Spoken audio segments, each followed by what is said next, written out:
कहानी के शुरुआत में हमें रास्ते में जाते हुए दो बसेस को दिखाया जाता है। उस बस में बहुत सारी फीमेल स्टूडेंट्स होती हैं, जो वे सभी अपने क्लास के लिए जा रही होती हैं। उन्हीं में से एक का नाम मित्सुको था, जो दिखने में काफी प्यारी थी। वो अपनी नोट्स बुक में कुछ लिख रही होती है। तब उसकी फ्रेंड्स उससे कहने लगती हैं कि क्या तुम हर वक्त लिखती रहती हो? क्या मिलेगा इस तरह की नोट्स बनाने से? यहाँ देखो सभी लोग एंजॉय कर रहे हैं, तुम भी क्यों नहीं करती? ये कहकर उसकी फ्रेंड उसकी नोटबुक को छीन लेती है और उसका पेन नीचे गिर जाता है और वो अपना पेन उठाने के लिए जैसे ही झुकती है, तभी हम देखते हैं कि उस समय कोई चीज बहुत तेजी से आती है और उस लड़कियों के साथ उन दोनों बसेस को आधे पर से ही काट देती है, जिसकी वजह से सारी की सारी लड़कियां दो हिस्सों में कट जाती हैं। इसी के साथ जैसे ही मित्सुको ऊपर उठती है, तब यह देखकर काफी हैरान हो जाती है कि यह क्या हो गया। अब क्योंकि वो नीचे पेन लेने के लिए झुकी थी, इसीलिए बच गई थी। यह देखकर बहुत ज्यादा डर जाती है और बस से उतरकर भागने लगती है। यहाँ पर हमें पता चलता है कि इन सभी को काटने वाली चीज कुछ और नहीं बल्कि हवा ही थी, जो सभी को काट रही थी। यह हवा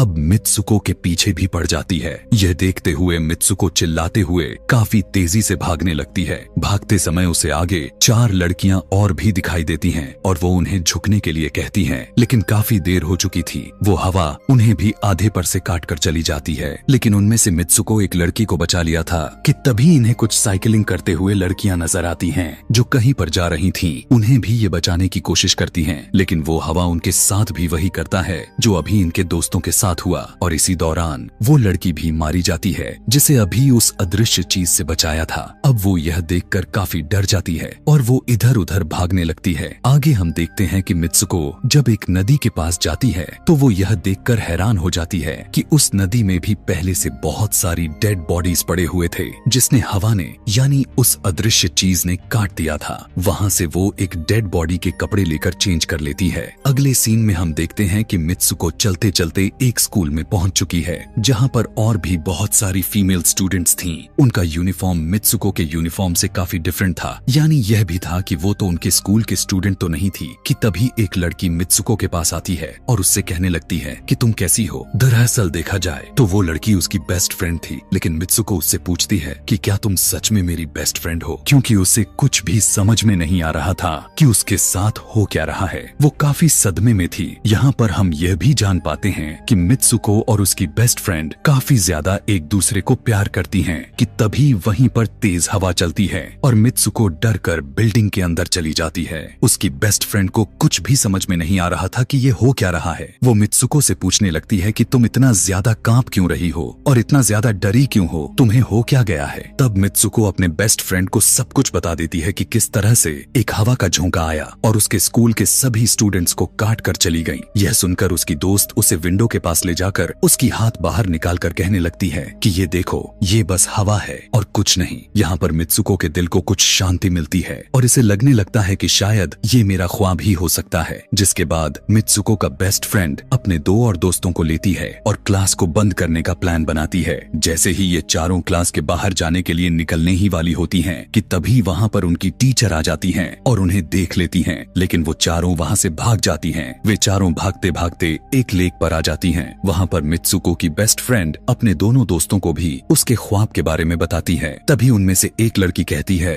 कि हो सकता है कि यह सच हो, जैसे मिरर वर्ल्ड होती है जहाँ पर इस दुनिया से ऑपोजिट यानी उल्टा होता है। यह कहकर वो तालाब में एक पत्थर फेंक कर कहने लगती है कि देखो, यहाँ पर मैंने तो पत्थर फेंका है, लेकिन हो सकता है कि दूसरी दुनिया में मैंने ऐसा ना किया हो। कि तभी अचानक से उस तालाब में से एक क्रोकोडाइल निकल कर आता है, उसमें से एक लड़की को खा जाता है। फिर वो लड़की कहने लगती है कि देखो, मैंने कहा था ना, जो इस दुनिया में होता है वो उस दुनिया में बिल्कुल भी नहीं होता, और जो उस दुनिया में हो रहा है वो इस दुनिया में नहीं हो सकता। तो इसको भी उसी दुनिया में मगरमच्छ ने खाया है। और यहाँ पर ये देखो, ये तो बिल्कुल सेफ है। उसी लेक के पास एक बिस्तर यानी एक बेड नजर आता है। ये चारों उस बेड से तकिए को उठाकर खेलने लगती हैं कि तभी हम देखते हैं दूर से 2 लड़कियां इन्हें देख रही थीं। उन दोनों लड़कियों में से एक ब्राइडल बनी हुई थी, क्योंकि ये दोनों लड़कियां आपस में एक दूसरे से शादी कर ली थीं। जिसके बाद उनमें से एक फ्रेंड बताती है कि हमें कुछ ऐसा करना होगा जो उस दुनिया में इम्पॉसिबल हो, क्योंकि हमारे किस्मत तो पहले से लिखी जा चुकी है, लेकिन हम इसे बदल भी सकते हैं। जिसके बाद ये सभी लड़कियां अपने स्कूल में वापस आती हैं और नेक्स्ट लेक्चर लेने के लिए क्लास में चली जाती हैं कि तभी मित्सुको देखती है उसके पास एक तकिया पड़ा हुआ है।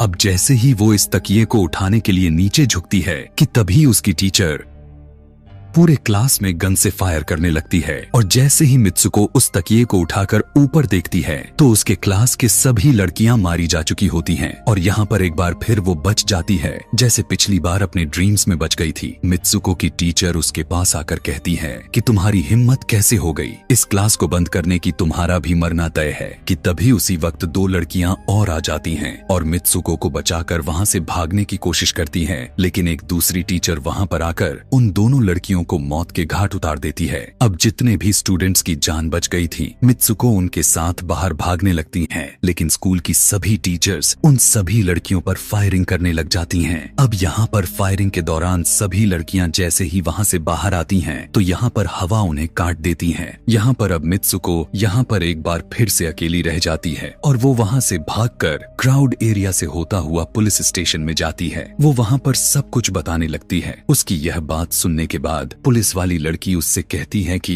लेकिन तुमने स्कूल वाली कपड़े तो नहीं पहने हुए हैं। और जब वो उसके सामने एक मिरर को रखती है तब मित्सुको उस मिरर में देखती है कि वो तो एकदम से बदल गई होती है और लोग उसे मित्सुको के नाम से नहीं बल्कि उसे किसी और नाम से बुला रहे थे। यहाँ पर हमें पता चलता है कि उसकी शादी होने वाली थी। तब वही पुलिस ऑफिसर उसे उसकी शादी के लिए लेकर जाती है। यह देखकर आसपास के लोग उसे कॉन्ग्रेचुलेशंस दे रहे थे। अब जैसे ही वे सभी उसे लेकर चर्च पहुंचते हैं तो मित्सुको को बेस्ट फ्रेंड भी वहीं पर मौजूद होती है। मित्सुको उससे पूछने लगती है कि यह सब मेरे साथ क्या हो रहा है। तब उसकी दोस्त उससे कहती है कि अभी खामोश रहो, हम अभी किसी के कंट्रोल में हैं, बस जैसा मैं कहूँ तो तुम वैसा ही करो। और यह कहते हुए वो उसका वेडिंग ड्रेस पहनाती है और उसे वहाँ जाने के लिए कहती है। अब जैसे ही वो अपनी मैरिज सेरेमनी के लिए आगे बढ़ती है तो वहाँ की सभी लड़कियाँ उसका मजाक उड़ाने लगती हैं। यह देखकर उसकी बेस्ट फ्रेंड एक एक करके सभी को मारना शुरू कर देती है। जिसके बाद जैसे ही मित्सुको आगे बढ़ती है तो उसके ग्रूम की जगह एक ताबूत खड़ा हुआ नजर आता है। उस ताबूत को खोले जाने पर एक बड़ा पिग बाहर निकल कर आता है। मित्सुको उसे देखकर काफी ज्यादा डरने लगती है और एक टूटी हुई बोतल से उस पर अटैक कर देती है। जिसके बाद मित्सुको और उसकी बेस्ट फ्रेंड चर्च से भागते हुए बाहर आ जाती हैं। यहाँ गेट पर भी दो लड़कियां इन्हें रोकने की कोशिश करती हैं, लेकिन मित्सुको की बेस्ट फ्रेंड इन्हें मारकर वहाँ से भाग जाते हैं। उधर मित्सुको दूसरी तरफ भाग रही थी क्योंकि अब उसे लगने लगा था कि उसके साथ कुछ ज्यादा ही गलत हो रहा है। आगे जाने पर एक और मिरर में खुद को देखती है तो वो एक बार फिर से खुद को बदला हुआ पाती है। अब जिस जगह पर मित्सुको थी वहीं पर रेस हो रही थी कि तभी उसके पास कुछ लड़कियां आकर उससे कहने लगती हैं कि तुम तो बहुत अच्छी रेसर हो, खड़ी क्यों हो, भाग क्यों नहीं रही। और जब वो भागना स्टार्ट करती है तब वो खुद में काफी एनर्जी फील करने लगती है। जिसके बाद मित्सुको रेस जीतने की पूरी कोशिश करने लगती है। भागते समय उसे अपने डेड फ्रेंड्स भी नजर आती हैं जो कुछ वक्त पहले उसके स्कूल में मारी जा चुकी थीं। कि तभी उसी वक्त उसकी बेस्ट फ्रेंड भी आ जाती है। तभी ये दोनों नोटिस करती हैं कि वही पिग और वो औरतें जिन्होंने इनको चर्च में रोक रही थीं, वो सभी इन्हीं के तरफ आ रही थीं। भागते समय कुछ लड़कियां मित्सुको से कहने लगती हैं कि इस दुनिया से बाहर चली जाओ। इसके बाद हम आगे देखते हैं कि मित्सुको भागते भागते एक सुनसान अंधेरी जगह पर आ जाती है। वहीं पर कुछ स्टूडेंट्स नजर आती हैं जिन्होंने यूनिफॉर्म पहना हुआ था। वो सभी लड़कियां मित्सुको से कहने लगती हैं कि हम सभी मरे हुए हैं और तुम्हें भी मार देंगे। लेकिन तभी मित्सुको की बेस्ट फ्रेंड वहाँ पर आकर उस लड़की को मारकर वहाँ से मित्सुको को भगा ले जाती है। मित्सुको की बेस्ट फ्रेंड उसे अपना नाम जोर जोर से पुकारने के लिए कहती है, जिस पर मित्सुको अपना नाम जोर जोर से लेने लगती है। इसी के साथ मित्सुको अपना असली रूप में वापस आ जाती है। उसकी बेस्ट फ्रेंड उसे अपना हाथ दिखाते हुए कहती है कि प्लीज मेरे हाथ में जो वायर लगी हुई है उसे बाहर खींच दो ताकि मैं इस दुनिया से बाहर जा सकूं। लेकिन मित्सुको को डर भी था कि कहीं यह वायर खींचने से उसकी जान न चली जाए। और क्योंकि मित्सुको अपने बेस्ट फ्रेंड को काफी ज्यादा प्यार करती थी इसलिए वो ऐसा नहीं करना चाहती थी, लेकिन ज्यादा उसे फोर्स करने पर वो उसकी वायर्स खींच देती है।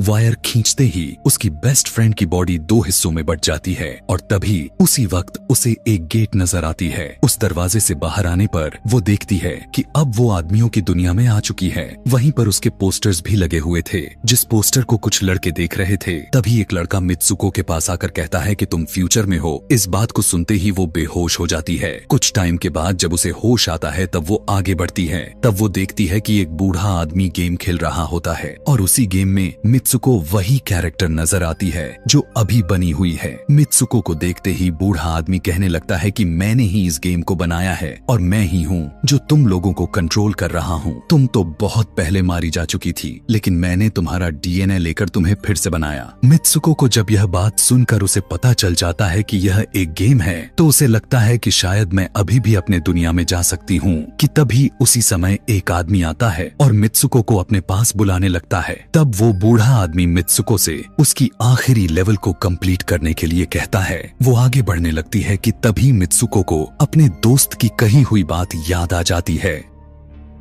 कि अगर हम इस दुनिया में कुछ ऐसा करेंगे जो दूसरी दुनिया में इम्पॉसिबल हो तो तुम इस गेम से बाहर आ जाओगी। और इसी के साथ वो इस आदमी का गला दबा देती है और कहने लगती है बस करो हमारे साथ खेलना। यह कहकर मित्सुको उस बूढ़े आदमी की छड़ी को उठाकर अपने पेट में घुसा देती है, जिस वजह से उसकी मौत हो जाती है। और यहाँ पर हम देखते हैं कि बूढ़ा आदमी यह सोच भी नहीं सकता था कि मित्सुको ऐसा कुछ कर सकती थी और इसी के साथ उसकी डेस्टिनी पूरी तरह से चेंज हो जाती है। वो इस दुनिया में यानी गेम में तो मर चुकी थी, लेकिन असली दुनिया में वो अभी भी जिंदा थी। आगे हमें ये भी दिखाया जाता है कि मित्सुको के बाकी के कैरेक्टर्स भी किसी न किसी वजह से अपने आप को मार लेते हैं और अब वे सभी गेम का पार्ट नहीं थे। अगले सीन में हमें मित्सुको को बर्फीले जगह पर लेटा हुआ दिखाया जाता है और अब वो अपने रियल वर्ल्ड में आ चुकी थी। और इसी के साथ यह दिमाग घुमा देने वाली कहानी यहीं पर खत्म हो जाती है। आगे और भी ऐसे ही एक्सप्लेनेशन मूवीज देखने के लिए कमेंट में नेक्स्ट लिखना ना भूलें। Thanks for watching.